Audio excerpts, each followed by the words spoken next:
Okay, we're recording. America, good evening. I'm Dale Campbell. I'm here with my buddy, best-selling author Cliff Blodgett. It's a great day today. I hope everybody's having a good day. Before we get started, let's go to the subscribe button, hit the bell, and then go to our comments after the segment is over and let us know what you think. We have thousands of viewers. Let's get our subscribers up to 1,000, America. Let's get 20 today before this episode is over. At least 20. With that being said, today's topic is cutting food costs. What do you think, Cliff? Yeah, food is a huge part of everybody's budget, and they don't think about it the way you should think about it. If it was somebody else that you were looking at, and this is when I first started to realize this. I used to have friends call me and they would say, my budget is so screwed up. I never can save any money. I just can't figure out what's wrong. Could you help me look at it? Because they knew I was good at finances. And so I would help break their budget down and look at it. And they're like, I just can't see where all this money's going.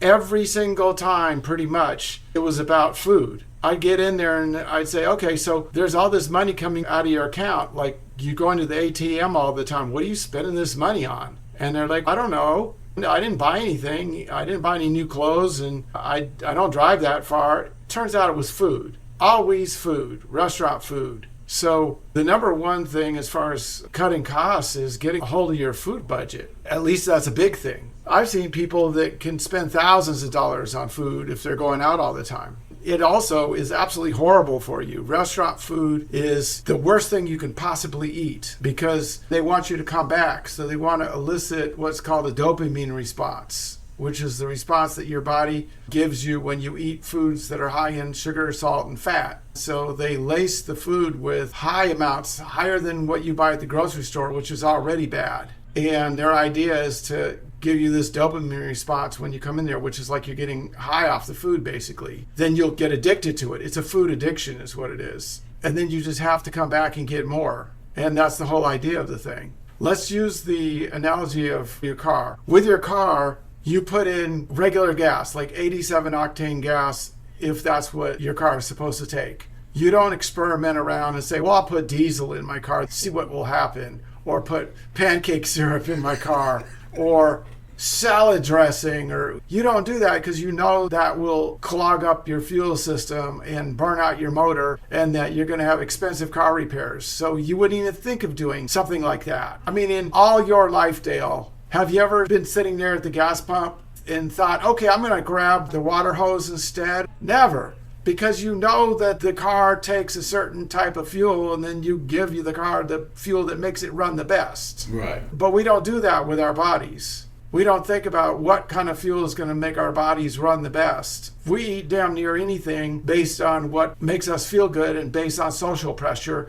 and social programming. We don't think straight about what actually is the best foods for our body. So if you break it down, plant-based whole foods are the best foods for your body. That's what we should be eating. And it should be as simple as putting the right kind of gas in your car. That's so simple when you think of it in those terms. But when it comes to somebody else's health, you might be able to think about it in a simple way. Like if you're coaching somebody else, then you can look at it from an objective point of view. And you tell them, if you want to be the healthiest you can be, you should eat this and this. But then when it comes to our own body, we're affected by societal narratives on food and what we've been programmed as far as food, which is most of it's wrong. Almost all of it's wrong. And then we're also subjected to the dopamine response and food addictions. We're basically like food crackheads. The only way to beat this is to step outside yourself, and you can learn to do this and say, I'm not going to listen to all this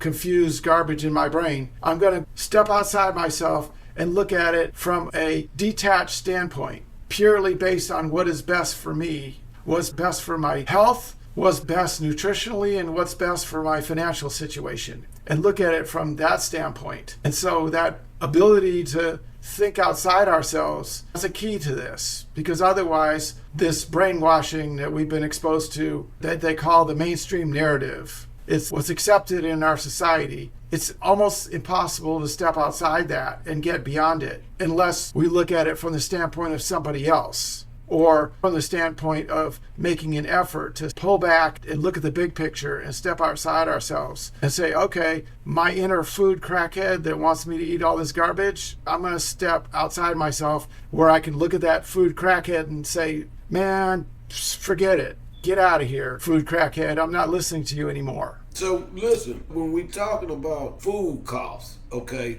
we go to the grocery store, we get the buggy. Where are we going from that point? What are we trying to get where we getting healthy stuff and cut back on food costs at the same time? Wherever we can get whole foods and learning how to cook and learning how to eat whole foods, which is what everybody did for 300,000 years before this whole processed food and factory farm animal product stuff started happening.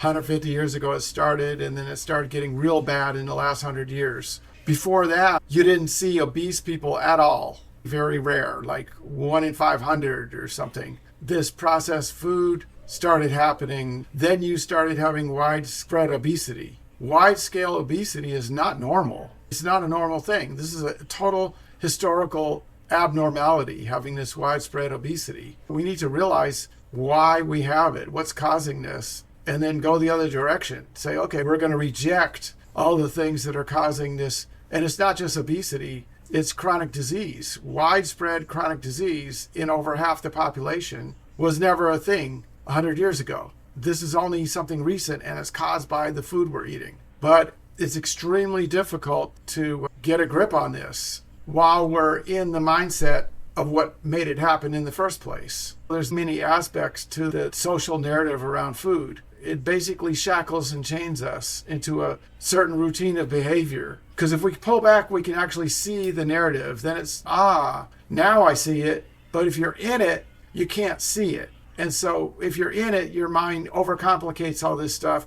And what you start doing is you fixate on bits and pieces. You say, okay, I'm looking for this superfoods, and I'm going to go and I'm going to eat that, and that'll fix my health. Or I'm going to eat this, and that'll fix my health. And if you pull back, you say, oh, damn, my entire diet is screwed. The entire narrative that caused me to do that diet is screwed. I'm going to completely trash can the entire narrative. Listen, what difference is a dollar amount for a whole solid week going out to eat versus buying whole food? Probably about 4 or 5 times, 6 times more going out to eat. Going out to eat is the most expensive way you can get your food. And less healthy. It's far less healthy. It's literally killing you because they have no incentive to put healthy ingredients in restaurant food. It's presentation. It's all about what it looks like. And so even food that's supposed to be healthy, like salads, they spray it with sprays so that it can last longer, so that they can make a big salad in the back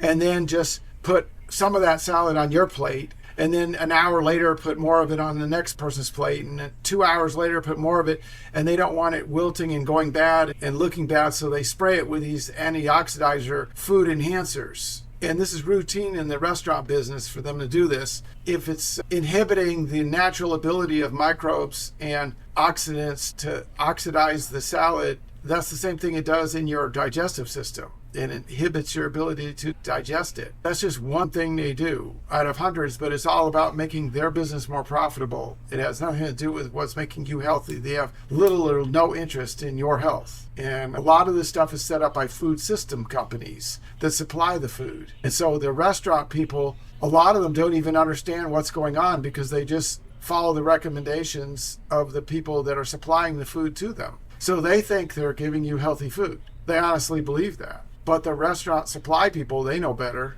but they don't care. So as it's a consumer, not their problem. You sitting there, you at a restaurant or whatever, you want a salad, but you have no idea this salad is being sprayed. Yeah, you have no idea what's in it. You have no idea what they're putting in any of the food. But you can pretty much be guaranteed they're putting way more sugar, salt, and fat in the food, and saturated fats, which coat your arteries and give you heart disease. You can bet they're putting way more of that in the food than you would get in home-cooked food. Far more, because it's addictive. They want to elicit this dopamine response in your brain that causes you to be addicted to their food so that you come back to them over and over again and you don't even realize you're addicted to it. That's the best kind of addiction, is the kind of addiction where you don't even know you're addicted, because then they can get away with it. At least if you know you're addicted, at some point you'll say, okay, that's enough, I need to fight this. But if you are doing it and you don't even know you're addicted, that's bad. How are you going to fight something and you don't even know it? Cliff, so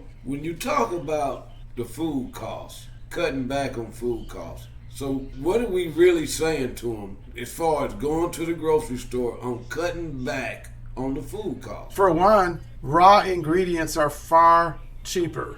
So if you're buying the oats and the barley and the rice and the avocados and all this stuff yourself, people think they don't have time to prepare, but they have time to go to a restaurant and sit there and wait for their order. Once you get good at it, during the same amount of time you took driving to the restaurant and waiting for your order, you could have prepared your own food at home. And preparing the food using the raw ingredients, you get it far cheaper than buying processed food or going to a restaurant, which is the absolute worst. You're basically cutting out the middleman and you're not paying somebody to prepare your food. It's a false economy thinking that you're getting something by that. You're wasting your time, which is worth money, while you're waiting for them to bring your food out and to prepare your food in the back. During the time you're just sitting there wasting and picking your nose waiting for your food, you could have prepared it yourself and cut the middleman out and got total control over what you're eating. I've seen people spending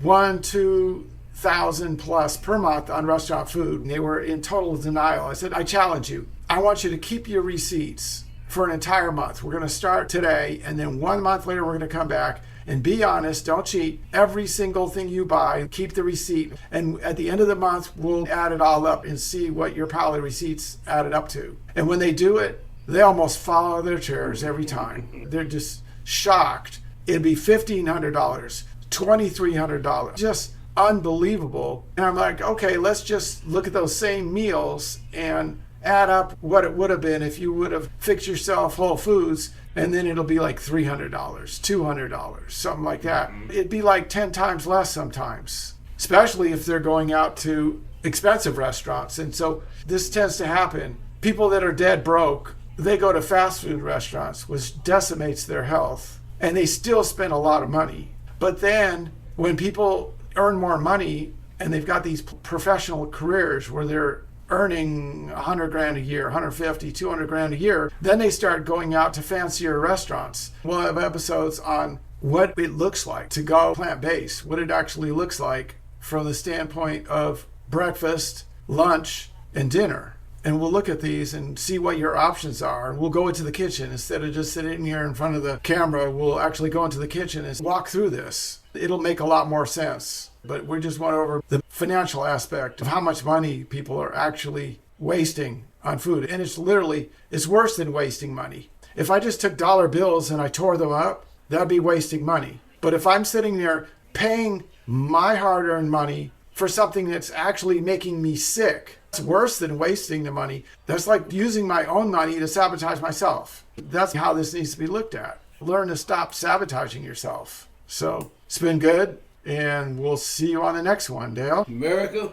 we had a great episode. Now listen, pick up the plant-based book and you have a great evening. We'll see you in the next episode. When he says pick up the plant-based book, okay, it's available on Amazon. You just go to Amazon and put in plant-based Blodgett, my last name Blodgett, plant-based Blodgett, and it'll pull right up on Amazon. The paperback, the physical book is $19.99. The Kindle book, the ebook, is $9 and $9.99. It's just, you spend more on one package of food in the store sometimes. Or you go out to eat at McDonald's, you're probably spending more than that. Get a $20 cheeseburger. It tastes good to you, but it's no good. Or you can get a $9.99 plant-based book. Live healthy, live longer, pick your poison, America. Y'all have a great day.